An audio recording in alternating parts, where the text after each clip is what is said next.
philoi mathetai, ego eimi, didáscalos Cedric Aires. Tudo certinho? Bem-vindos ao Grego para Todos, onde você que é principiante aprende grego fácil, através do método natural. Eis que, finalmente, vamos começar as nossas lições de grego, algo que eu havia prometido há muito tempo ao pessoal que já acompanha as minhas aulas de latim. E se você as acompanhava, vai perceber que seguiremos mais ou menos o mesmo estilo.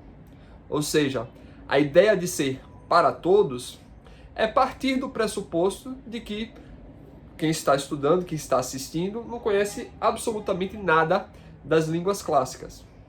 Que talvez você nem tenha muito domínio do nosso próprio português, né? Ou seja, eu vou partir do pressuposto, né, que eu estou trabalhando com aquela média de alunos que sai do ensino médio, que não domina muito a gramática, né? E fazendo analogias com o português, a gente poder ir construindo passo a passo das línguas clássicas. Com isso, que através do estudo das línguas clássicas, nós possamos melhorar a nossa compreensão do próprio português e da linguagem em geral, né? Que possa servir como ponte até para a gente poder entender outros idiomas de uma maneira mais sólida. E aqui eu gostaria de fazer alguns avisos importantes. O primeiro deles é que eu quero deixar bem claro que eu não sou um helenista, não sou um classicista, eu não tenho formação em letras, ok? Eu sou apenas um professor de filosofia que está estudando os idiomas clássicos, né? E por isso estou, digamos assim, um pouco mais avançado. Eu cheguei a fazer 2 módulos do grego na Academia Vivario Novo, nas aulas online, e nós completamos o volume 1 do Athenase, né? Começamos agora o volume 2 no finalzinho do semestre. E estou voltando para o começo para tentar ajudar, né, os alunos, os estudantes que estão começando a passarem pelas dificuldades, estas as quais eu mesmo passei, de maneira um pouco mais suave, de maneira um pouco mais fácil. Então, é importante deixarmos claro que nunca essas aulas devem substituir, digamos assim, a autoridade de um professor de fato do idioma, ok? Além disso, é importante deixar claro que isso aqui não é um curso completo, ok? A ideia desses vídeos é que seja um complemento para aqueles que já estão estudando, idealmente com um professor especializado, mas especialmente tenho em mente aqueles que talvez não tenham condições de ter um professor. Aqueles que estão na cara e na coragem tentando estudar sozinhos, né, tentando fazer, né, a aventura autodidata para que se torne mais suave, né? Ou seja, além desse curso, além desses vídeos, você vai precisar estudar também por si, você vai precisar ter apoios por outros meios, por outros recursos. Principalmente, é muito importante que você faça todos os exercícios do livro, senão você não vai avançar muito. É importante que você assista, por exemplo, os vídeos, as leituras do Scorpio Marciano, que você leia sozinho, que você leia em voz alta. E é importante que você também, na medida do possível, procure gramáticas e outros materiais. Apesar de eu falar no começo que você vai aprender grego através do método natural, eu quero deixar bem claro que esses meus vídeos, eles não seguem propriamente o método natural.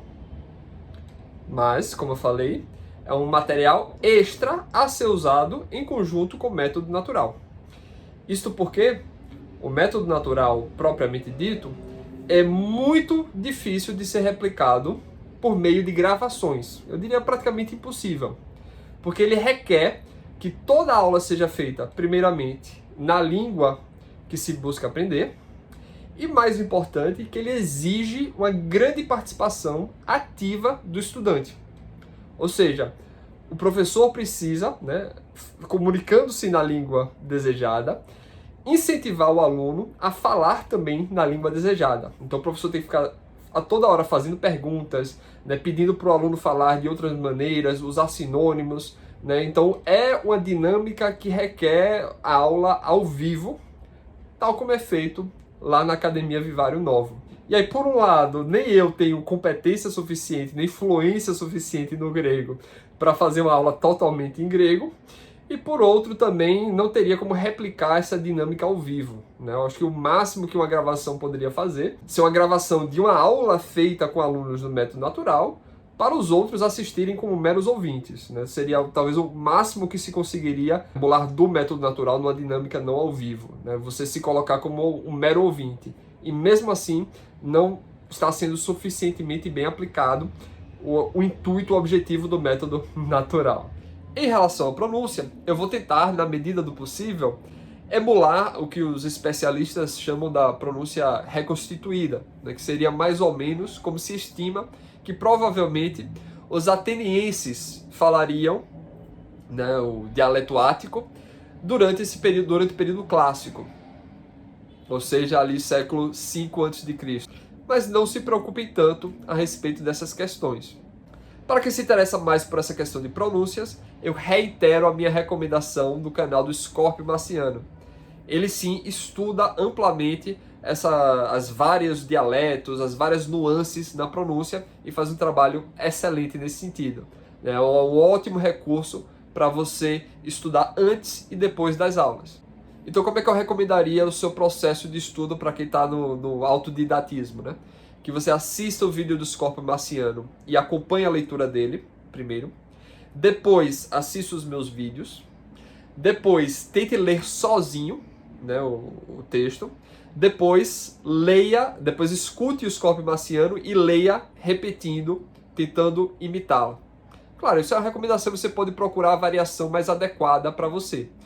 E por último, você faça os exercícios do livro, né, o que lhe obrigará a retomar a leitura do texto para resolver as questões. O outro ponto importante, especialmente para quem vem acompanhando os meus vídeos de latim, ou que já estudou família romana, seja por si só, ou com acompanhamento de um professor, é que vocês vão sentir uma diferença, né, na qualidade didática dos materiais. O Família Romana é um material que ele é muito bem construído do ponto de vista didático, né, na curva de aprendizagem. É um livro que ele introduz elemento por elemento de uma maneira bem metódica, né, que faz muitas repetições, de maneira que você nunca se sente sobrecarregado.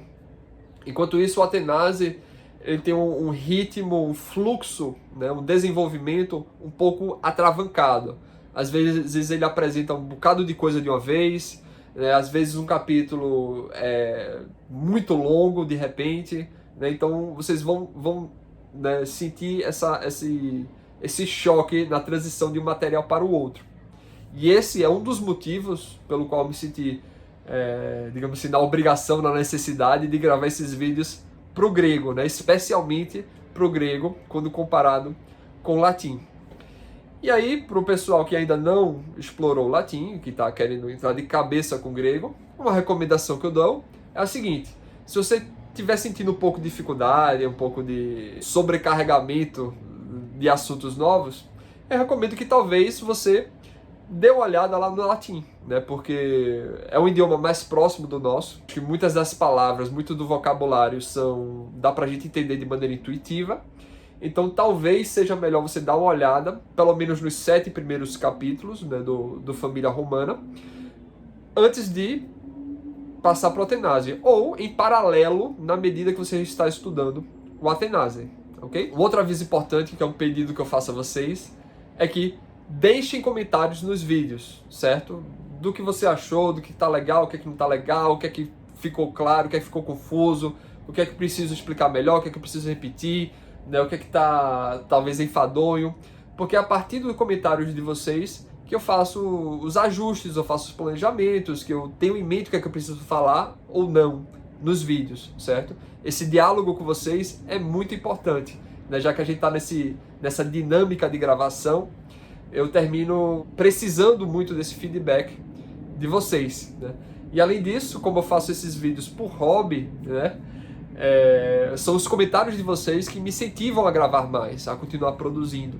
E aí tenham paciência do meu ritmo de produção, porque eu gravo esses vídeos como hobby, né, no tempo livre, e demora um tempão para eu gravar, para editar, para postar. Então assim, o meu ritmo de postagem vai ser um pouco lento. Para vocês terem ideia, eu demorei quase um ano para chegar no capítulo 8 do Família Romana. Mas, ainda que você ache o ritmo de postagens um pouco lento, ou ao menos mais lento do que o seu próprio ritmo de estudo, né? Eu acho que você com certeza vai encontrar nesses vídeos uma ajuda para dar pelo menos aquele empurrão inicial.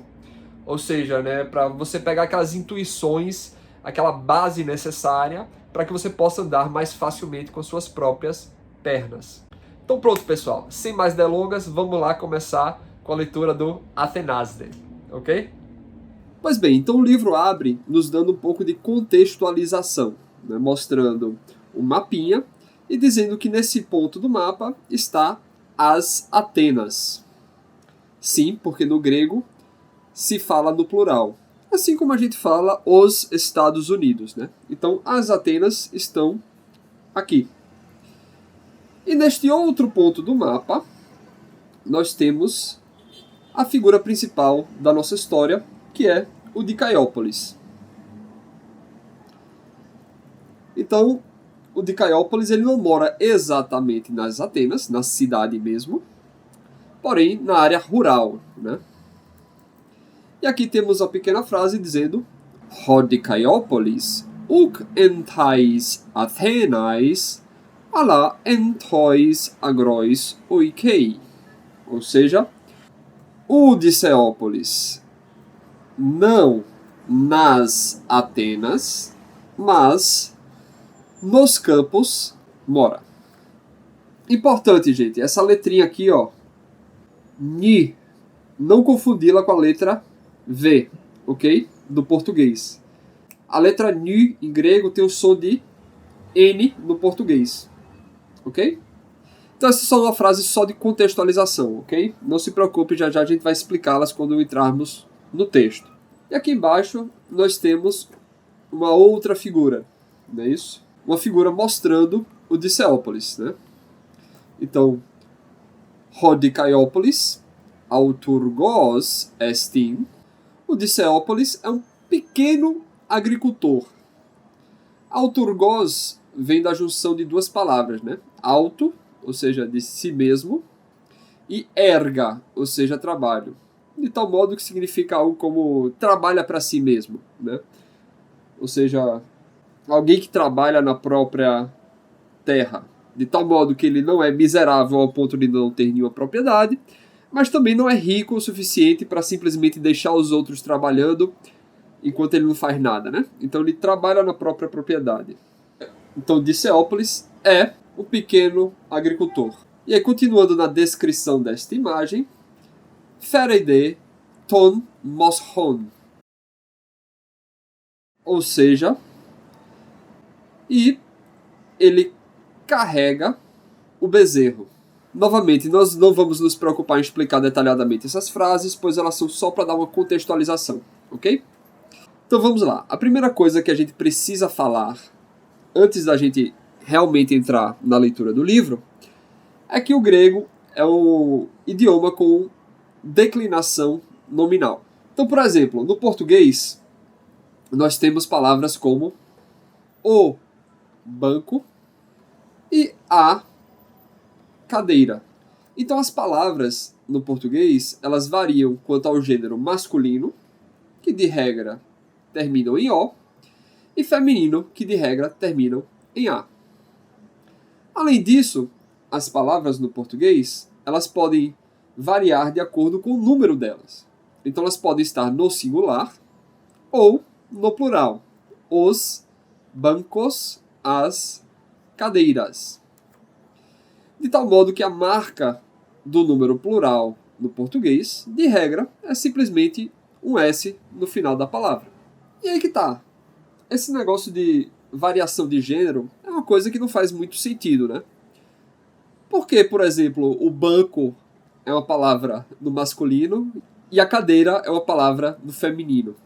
Por acaso o encosto faz com que uma coisa passe do masculino para o feminino? Obviamente não, né? É só uma categorização, né? Grupo 1 e grupo 2. Acontece que no grego, além do gênero masculino e do gênero feminino, teremos também um terceiro gênero, que é o gênero neutro. Então as palavras vão estar, de maneira mais ou menos arbitrariamente, distribuída nesses três gêneros. Assim como também o é no latim, né, para vocês que já acompanham as minhas aulas no latim. Ou, hoje em dia, por exemplo, no alemão nós temos também 3 gêneros. Já a variação quanto ao número, No grego nós teremos o singular, tal como no português, o plural, tal como no português, mas temos um terceiro número, que não é nem singular e nem plural, que é o dual, que é para quando estivermos falando de exatamente duas coisas.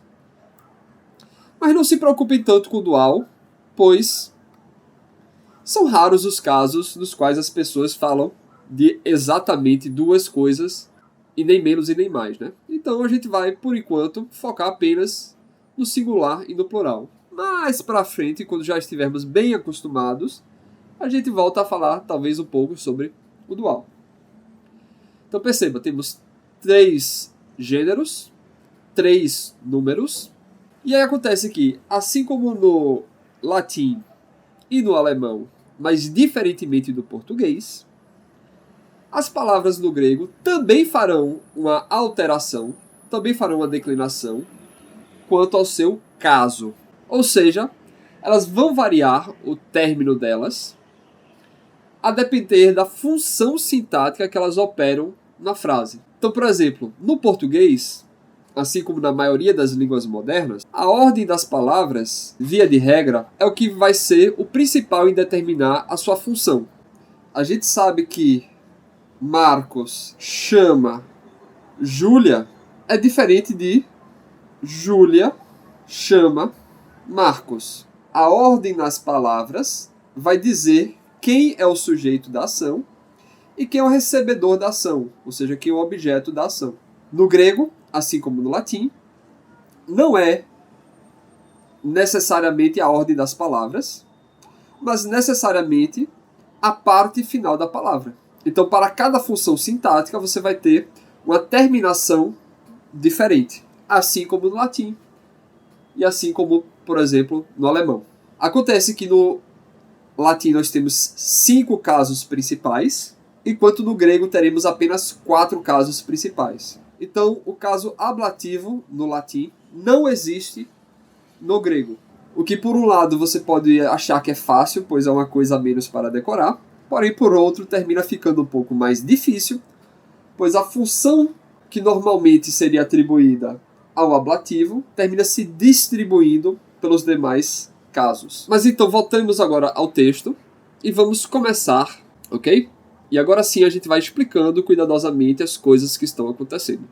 Ho dikaiópolis proton. Então é curioso, pois no grego a numeração é usada com as letras do alfabeto. Então esse alfa aqui, na verdade, significa primeiro, né? Primeira parte. Dikaiópolis Athenaios estin. Então o Dikaiópolis é ateniense. O Dikaiópolis é ateniense. Então vamos começar falando um pouquinho das letras aqui, certo?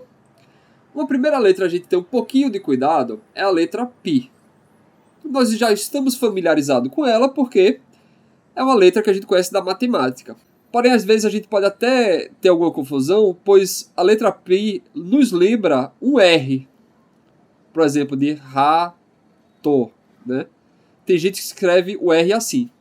Então a gente fica bastante atento com a letra Pi e não confundi-la com a letra Rho, que talvez você já esteja familiarizado em física, né? Rho, se não me engano, significa resistência.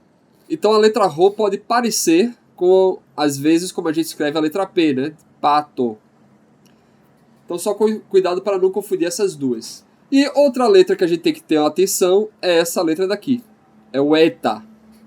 Porque ela parece, à primeira vista, com a letra N. Certo? Mas na verdade, isso daqui é a versão longa da letra E. Então o epsilon, ele dura um tempo, enquanto o eta é um pouco mais longo e dura 2 tempos. Tranquilo? Então vamos lá. Dikaiópolis Athenaios estin. Esse daqui é o verbo de ligação. A palavra estin é a terceira pessoa do singular do presente, do indicativo, na voz ativa. Então, o que é que o verbo de ligação faz? Ora, o verbo de ligação, ele vai conectar um sujeito ao predicativo do sujeito. Sim, o famigerado predicativo do sujeito. Então, quando eu digo assim, João é alto, o verbo é está conectando um predicativo ao sujeito. E o que significa a palavra predicativo? Predicativo significa simplesmente o que diz algo de outra coisa. Dicere, em latim, significa dizer, e prae é uma preposição que indica diante de, ou seja, diz algo diante de, fala algo a respeito de. E aí, quando a gente faz essa conexão, o predicativo do sujeito, aquilo que a gente está usando para descrever o sujeito, tem que concordar em número, em gênero e em caso com o sujeito. E o caso do sujeito é o caso nominativo. Então, se o sujeito vai sempre no nominativo, o predicativo do sujeito também vai para o nominativo. Se nesse caso o sujeito é masculino, o predicativo do sujeito tem que ser masculino.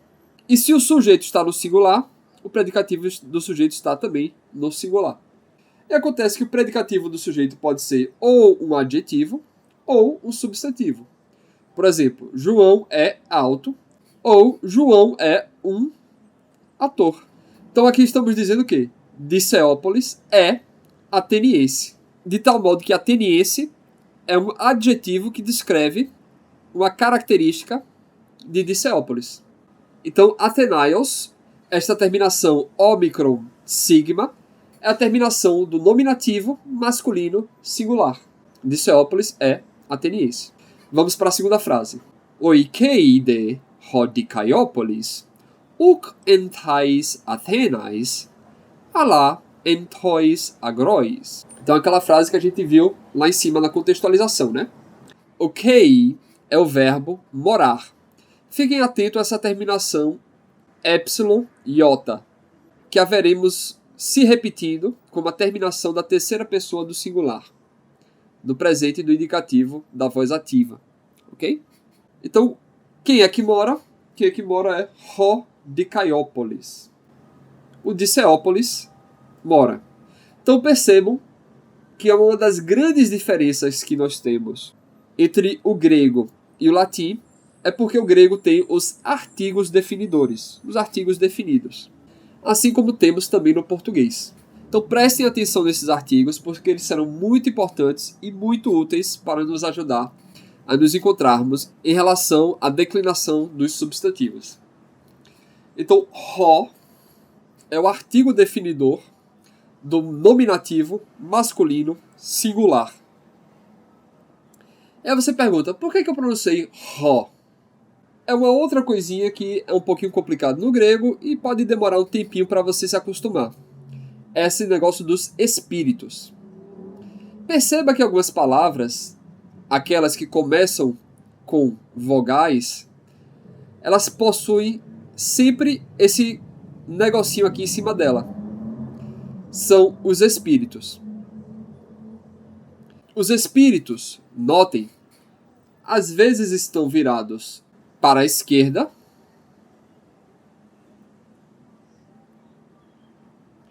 e às vezes estão virados para a direita. Então o que acontece? Quando o espírito está virado para a direita, ele está indicando que a gente deve fazer um som áspero com a nossa garganta.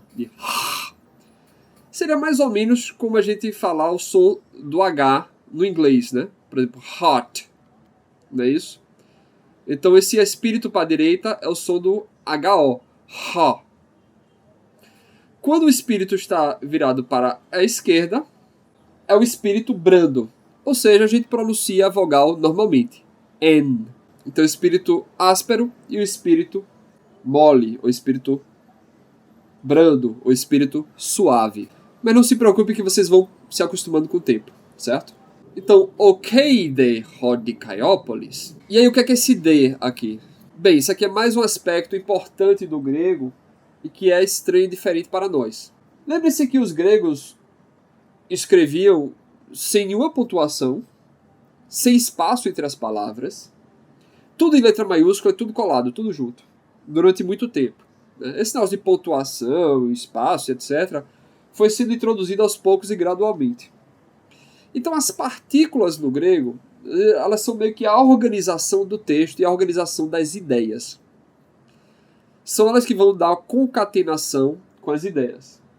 Então essas partículas são importantíssimas porque elas servem como as conjunções. Elas vão organizar e coordenar as ideias e as frases. A depender das partículas, as ideias, as frases vão estar concatenadas com significados diferentes. E aí, para complicar mais, algumas partículas podem ter propósitos diferentes, podem ter múltiplos significados, podem ter múltiplas funções. Então a função básica do D é a função aditiva, de tal modo que ela está organizando esta ideia daqui com a ideia anterior de modo aditivo, ou seja, Diceópolis é ateniense e Diceópolis mora. Mas onde que Diceópolis mora? Ora, ele mora não nas Atenas, em tais Athenais, mas em tois agróis. E aqui teremos outro caso no grego. É o caso dativo. En é uma preposição. Preposições recebem esse nome porque normalmente elas estão postas antes de alguma coisa, para articular de alguma maneira.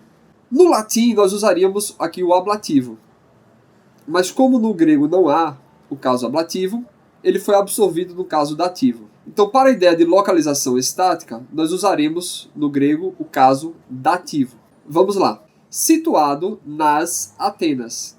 Então veja que no caso dativo, feminino plural, tais. Então vamos lá. Nós vimos que no caso nominativo, masculino singular, a terminação é ômicron S. Athenaios. E vimos que o artigo masculino singular, no caso nominativo, é o artigo ho. Ok? Já no caso dativo,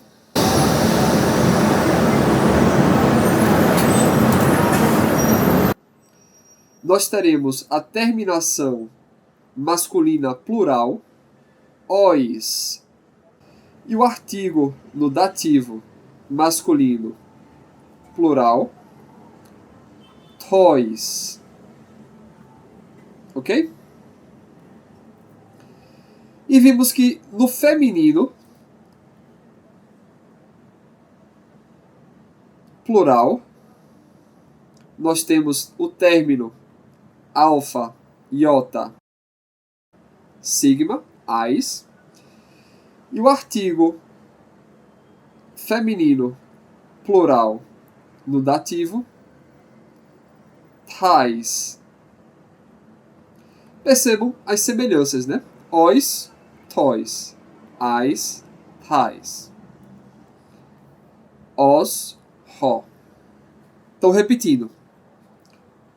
Diceópolis é ateniense. Cuidado que não é porque termina em sigma que é plural, certo? Como no português. E o Diceópolis mora não nas Atenas, mas nos campos. Plural. Ponto. E aqui temos outra partícula de articulação. Gar. Que significa pois. Pois é autorgos. Pois é o agricultor.